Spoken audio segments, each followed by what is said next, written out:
Good evening, everybody. Welcome to First Church of Religious Science. Welcome to our Louise self-healing class. This evening, we're going to talk about healing through consciousness. We're not talking about perfection. This is about awakening. It's about awakening to the truth that has always lived within. And I want to say the first thing. No one here is broken, and you're not behind schedule, and there's no diagnosis, there's no heartbreak, and there's no mistake. Not even in the long years where you may have lived in confusion or doubt or pain, none of that can take away the truth of who you are. There is a power within you, operating through you. We call it spirit here, we call it source, we call it creative intelligence. It can be called many things, higher power. And this power is always moving toward more expansive life, towards wholeness, towards healing. And you are never separate from it, even though at times you feel like you are, you're not. It's in you, it's operating through you. Louise, who's the inspiration for this particular class, taught us that we can heal our lives by healing our thoughts. She taught us that our inner dialogue is not just the background noise. That inner dialogue that we're having is creative life itself. So every week you'll hear me ask, what's it been like being you this week? Because that conversation matters. What we say to ourselves matters. What we believe about ourselves becomes the blueprint for what we allow. It becomes the blueprint for what we attract, what we expect, and even how our bodies function. You, in fact, are the decider.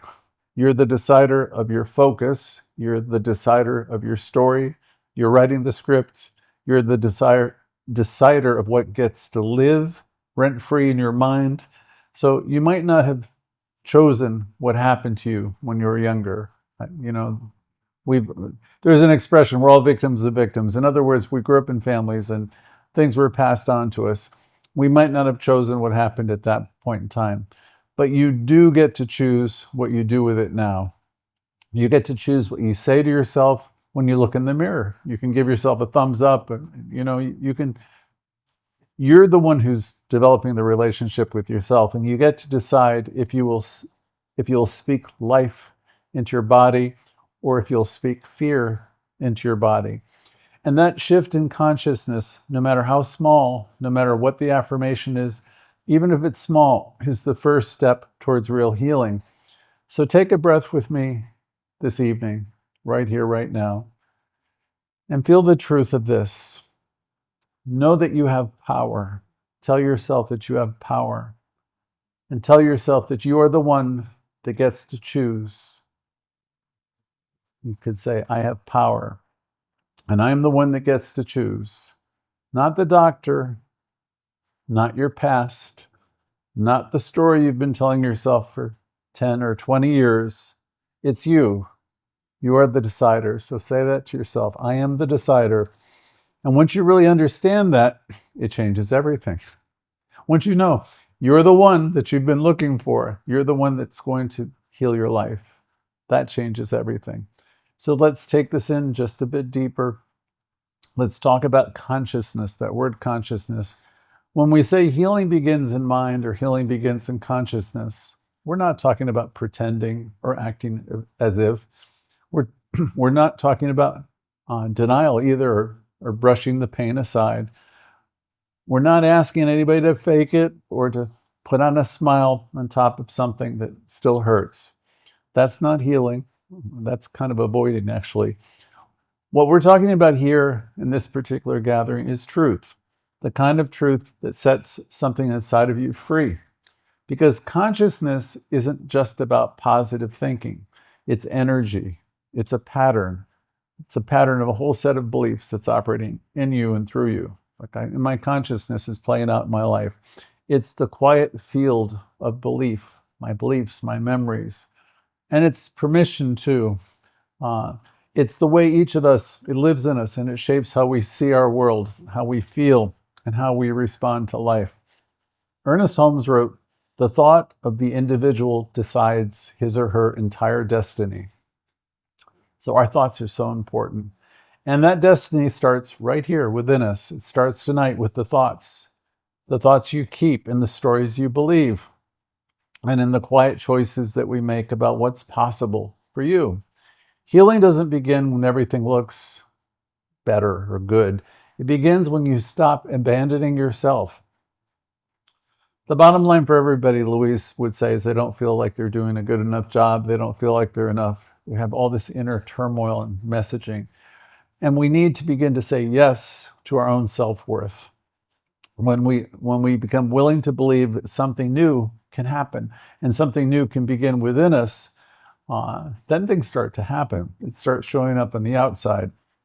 So we're not taking any kind of bypass. When we know that life is responding to us, we're getting in touch with our spiritual power. Ernest Holmes also said it differently, but very clearly. Ernest Holmes said, the body is an effect, it's not a cause. So the body is the result of that inner activity of thought. So that's not just an idea, that's metaphysics. It means your body responds to your consciousness, plain and simple. And it responds not to punish you, but to reflect what's happening inside. Now, some people hear this and immediately will feel blamed, especially when I used to take classes, I would hear, I'm cause to my own experience. Well, most people will think, oh my God, I'm responsible for this, I'm to blame. And that's not what it's saying. People wonder, are you saying, I caused this? I caused my illness? And no, what we're saying is something more loving and more powerful. You're not a victim of life. You're not a victim of fate. You're not a prisoner of your past either. Each of us are co-creators of our life. And that means that we can begin again right now, in the evening, right in this class. We can begin again. And I don't usually add this, but I will today. Healing is possible, but you've got to want it. It's got to be more than just lip service. You've got to want it, because if you really want healing, and you're going to clear the debris out of the way, you're going to have a demonstration. Things are going to heal. So healing is possible, again, but I think you have to want this healing to occur. We want to stay the course. So many of us need to become just a little bit more vigilant. Many of us inherited beliefs that we didn't ask for. Messages like, I'm weak, or I'm not strong enough, or too emotional, or I'm always sick, or I can't do this, or I can't do that. Or worse, we have other, we might be saying there's nothing I can do or nothing that can be done. And I could give you a long list of beliefs that people have that I've heard over the years. And these kind of thoughts, one and all, definitely work against us. So I don't have to give you a list, because I think everybody here has their own version of, I know I have mine, of things that, it's a form of self-sabotage. So what we really want to do in our classes is become more mindful, because once you spot it and you're aware of it, you can work with it.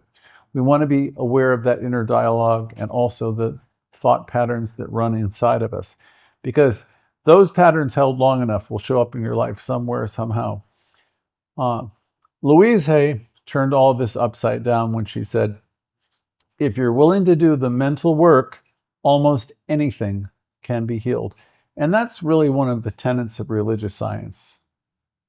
I've done a few lessons on religious science lately, and I've been at the asylum, or I've been at the conferences where I've seen healing after healing after healing. So, please know that you have tremendous power available to you.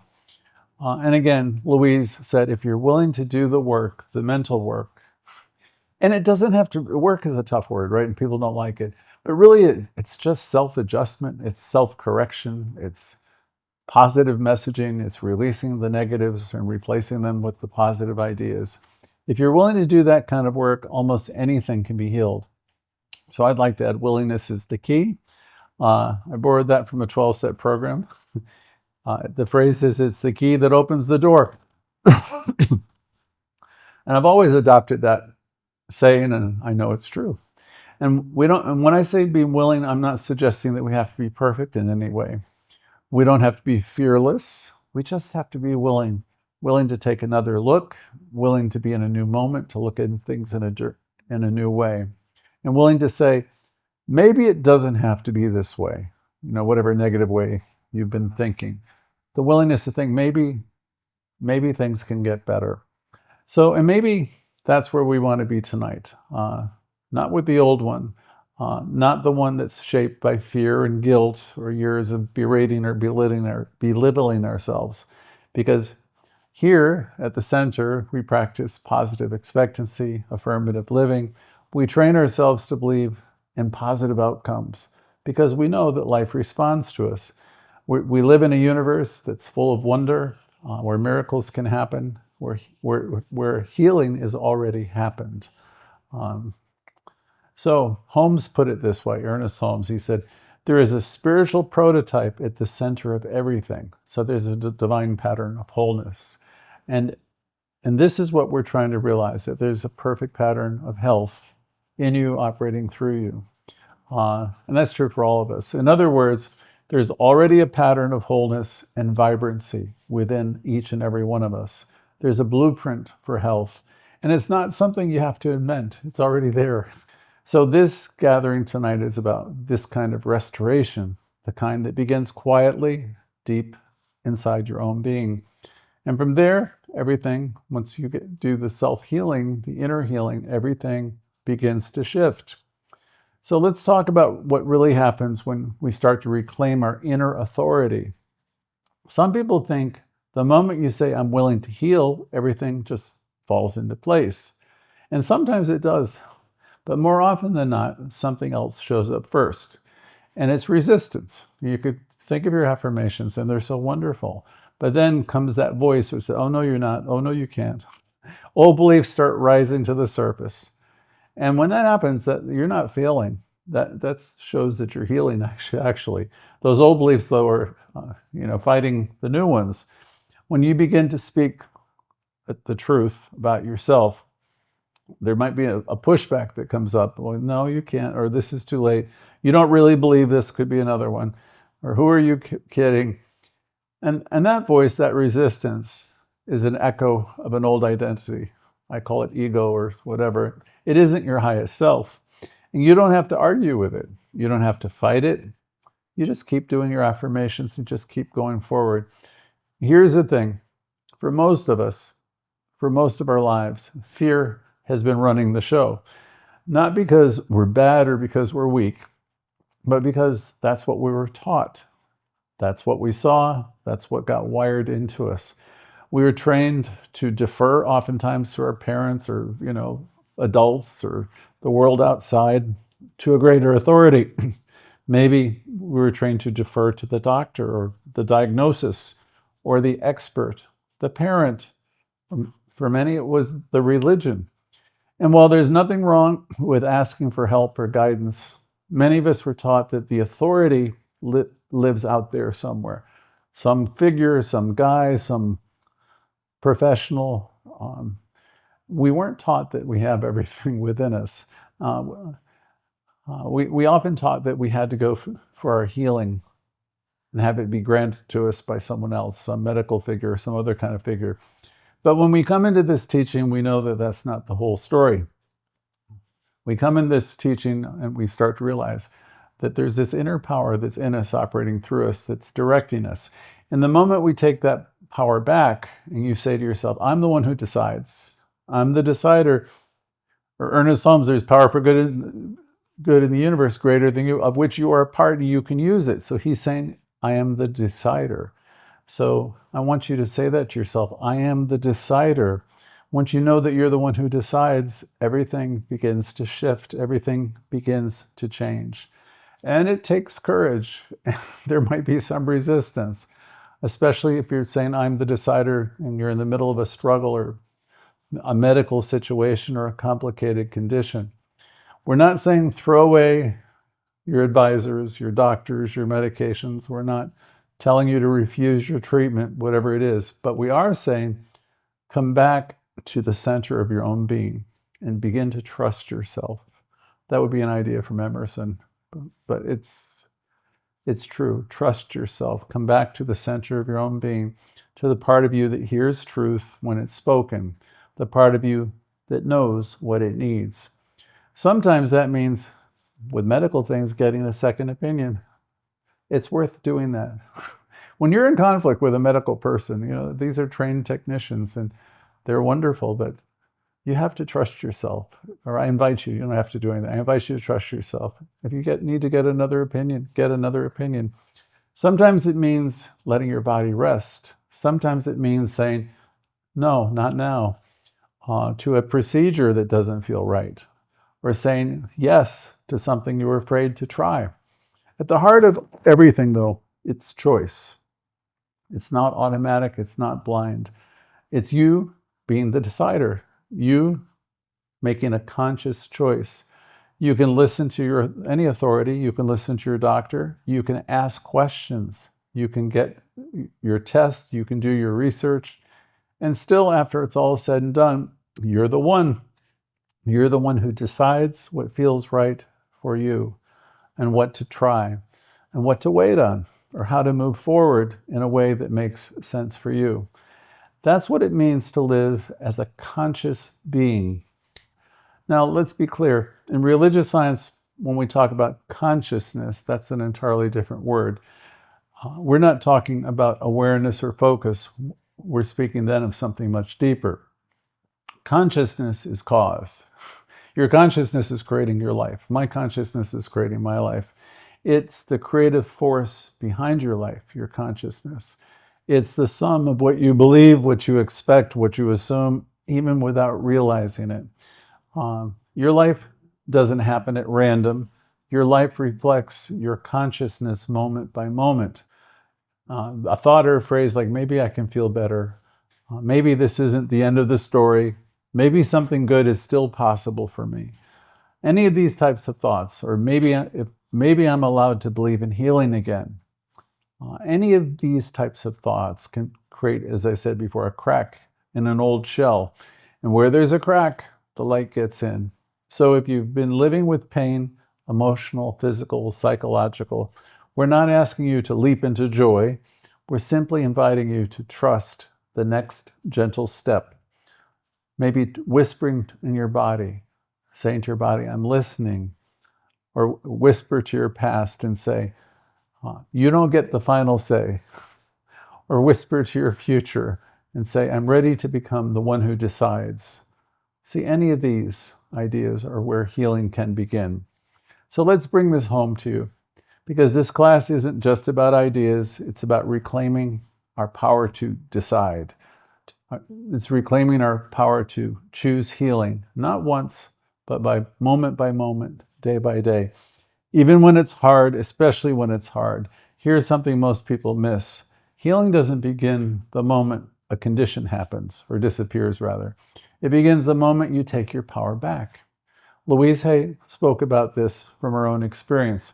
When Louise was diagnosed with cancer, she didn't just focus on treating the conditions, the cancer in her body.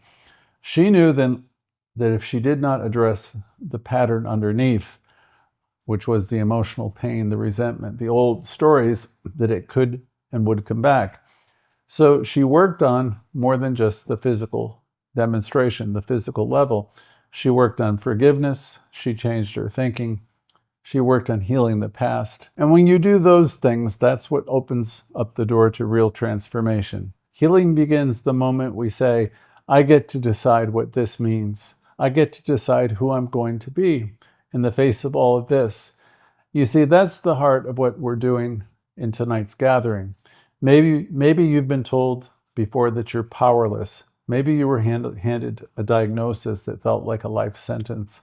Maybe without even realizing it, you've agreed to the idea that this pain that you have now defines you. But I want to speak to the part of you that knows better, the part that still is alive, the part of you that's still curious and still able to choose. And yes, some people will say, well, this sounds unrealistic. They'll say, you can't just think your way out of an illness. And they're right.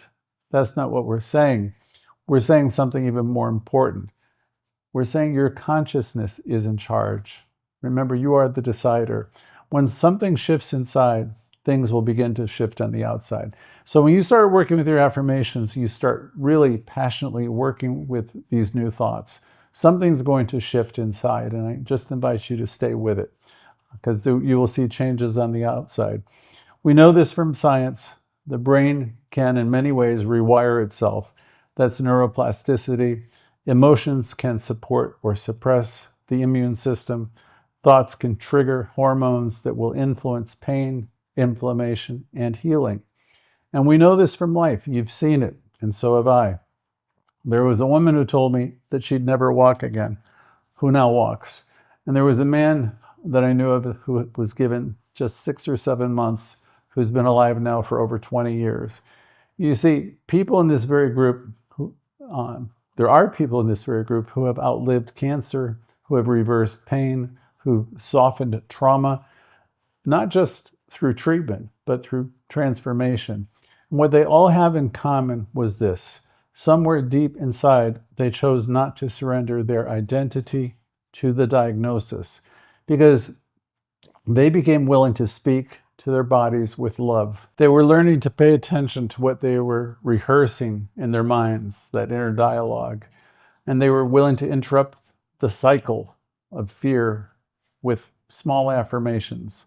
Just a small one to start, like, I am healing. I am the decider now. I'm not fighting my body. I'm partnering with it. I'm partnering with spirit. You see, that's not denial. That's alignment, and it matters. Louise said, every thought we think is creating our future. So let's take that truth a little bit further. Every thought you choose to empower becomes a signal. It becomes a signal to your brain, to your body, to life itself. So let me ask you, what thoughts are you letting run the show? What thoughts go on within you? What's that internal dialogue? What thoughts are you letting run the show? Because the moment you ask these kinds of questions, you've already begun to take your power back. You can still feel fear, and you can be the decider. You can still need help and be the decider. You can be lying in the hospital bed and still be the decider of how you speak to your own heart. You are the one who's writing the story. The final chapter has not been written. And even if it starts out with a quiet whisper for truth, that's enough.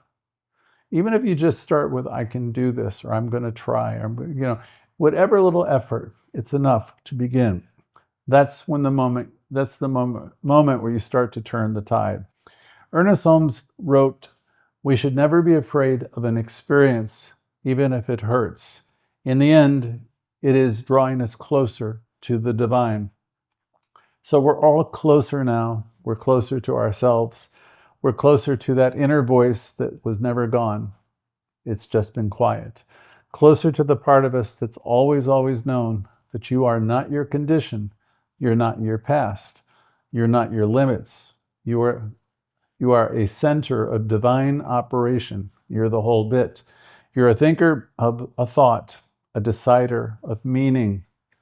So before I wrap this up, let me tell you a quick story. Years ago, I had a woman in our community who lived most of her adult life with chronic pain. She'd gone to all kinds of specialists and tried all kinds of treatments, listened to every expert. She wasn't lazy. She wasn't into the far out stuff either. She did everything that was reasonable and right, and still the pain persisted. And one night after class, very similar to this one, she stayed behind and spoke, and she said, I realized something tonight. I've been waiting for somebody to tell me it's going to get better. And then she said the most important thing came to her. She said, I realized that I need to be the one telling myself that things are going to get better, things are better, and that all is well. And she said, I needed to be the one to tell myself that. That was the moment everything changed for her. Not because her symptoms vanished overnight. It's because her relationship with herself shifted. She moved from desperation to inner leadership, from living in fear to willingness, from hopelessness to knowing she was connected with Source. And over time, her conditions definitely got better, not because she forced it, but because she stopped abandoning herself. So maybe tonight we can think about the ways where we have done that to ourselves and bring ourselves back. That's what being the decider looks like. It's not loud. It's not flashy. It's not about proving anything to anyone. It's about remembering that you're one with the one and reclaiming that quiet power of your own inner voice. So let's take a deeper look at that for a moment. When you say, I am the decider, you're not pretending to control the whole universe. You're not overriding biology or ignoring science. You're doing something much braver. You're choosing to take back the authorship of your own life, your own story. You're choosing to trust your inner authority again, or maybe for the first time. You're choosing to speak life, not fear, into your future. Louise said the point of power is always in this new present moment. That means right now, not tomorrow, not when everything's fixed, but right now. You can choose again. You can speak a new reality right here, right now. You can plant a new thought, even if you're unsure, because healing, again, isn't going to wait for everything to be perfect. Dr. Holmes said we must learn to become receptive to the idea of wholeness, to know that healing power is always, always present. And it is we who must learn to let it operate through us. So maybe today you can pause and ask, where have I given away my power? Was it a diagnosis? Was it something someone said? Was it an old version of myself, a childhood story, someone who said something about me? Anyway, you can say to yourself, I'm not that person anymore. I'm allowed to change. I'm allowed to grow. In this teaching, freedom means something powerful. It means you're free to speak to yourself in new ways. You can say, you're worthy of healing. I love and accept and approve of you. You can tell yourself, I'm allowed to begin again. You can tell yourself in the mirror, you still get to decide. Even if you've stumbled, even if you've been scared, even if you haven't believed it yet, healing through consciousness doesn't erase your humanity. It embraces your humanity. It welcomes your doubts, your fears, and pain, and it says, you can redecide at any moment. You can ease up, you can soften, you can begin to trust, you can believe again. And sometimes that decision is the healing itself. I want to share something I learned from one of my aunts, Aunt Alice. When her husband got very sick, she didn't just accept what was initially handed to them by the local doctors. She looked at all the options, she stayed calm, and she said with quiet strength, we're not going to do this halfway. She didn't have a lot of faith in the folks that were immediately doing the treatment options. So she got him into one of the best medical centers available. It was an hour or two away. And she was always a smart woman, as I remember. But in that instance, she knew what so many people forget. We all deserve the best. Dr. Bill used to say this is a first-class teaching, not because we feel we're better than anybody else, but he was trying to have us understand we deserve the best. And my aunt knew that her husband deserved the best care. Yes, we all deserve the best care. And we learned that lesson in this Louise Hay class. When we learn to love ourselves, we learn to realize that we deserve the best of everything. So in the case of my aunt, she listened to the local doctors and my uncle, but she also listened to her own knowing, and she asked important questions, staying present. She remembered that their lives mattered, and she acted like their lives mattered. And that always stayed with me. It came to mind when I was preparing this class, because too many people shrink at the exact moment they need to rise. They don't ask for help. They don't get curious about options. They don't realize that many of the best hospitals offer housing, transportation, and support. It's available in many of these places if you just ask. So let me say it plainly. You are allowed to ask for more. You're allowed to expect high-quality care. You're allowed to believe that your life matters. This isn't about demanding anything. It's about knowing your worth. So let's bring this idea home to you. Let's bring it home to you and ask the question, where have you settled for less than what you deserve? Where have you held back? Because somewhere deep down, you thought you weren't worth more, or you didn't want to bother somebody. Well, this lesson is here to remind you that not only are you allowed to advocate for yourself, you are encouraged to love yourself enough to do just that. It doesn't matter if it's in the doctor's office or in your relationships or in your own mind, you can say, I deserve clarity. I deserve the best. I deserve care. I deserve to be treated like I matter. So this isn't about rejecting medicine or anything else. It's about becoming an empowered partner in your own healing. You're honoring science and you're honoring your own sacred intuition. That's not rebellion, that's spiritual maturity. Because at the end of the day, it's your body, it's your life, your sacred temple. And you, beloved, are the decider. So let's say yes together. Let it rise like a quiet flame from the center of your being, just for now. Let it be enough to say, I'm willing. I'm willing to believe in my body's wisdom. I'm willing to believe in guidance, to trust that guidance. I'm willing to befriend my own mind. I'm willing to speak a new truth. I'm willing to remember I am the decider.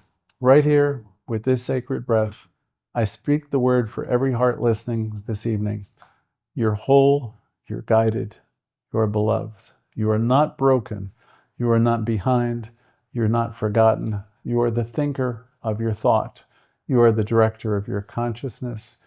You are the place where Spirit says, yes, let's begin again.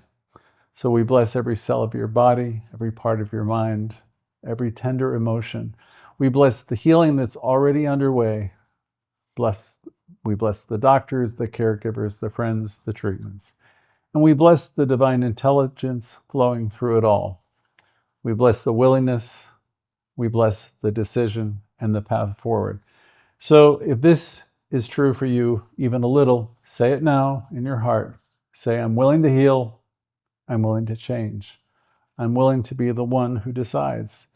And so we let it be. And so it is. So let's move on as we turn the cameras over and we move into our community sharing. I want to invite you to bring yourself, your full self, and think about what touched you. Tell us what rose up in you. If this is your first time, please, I want to welcome you. I didn't do my commercial activity. I want to invite you to our Wednesday evening where Reverend Jimmy, hosts the Creative Living class. And Sunday mornings, we meet at 10:45 for a Sunday lesson. So let's stay connected. There's usually a minute or two for everyone. So we're going to turn the cameras over to you and you can talk about healing and whatever came up for you. So again, thank you. And I'm looking forward to hearing from everyone.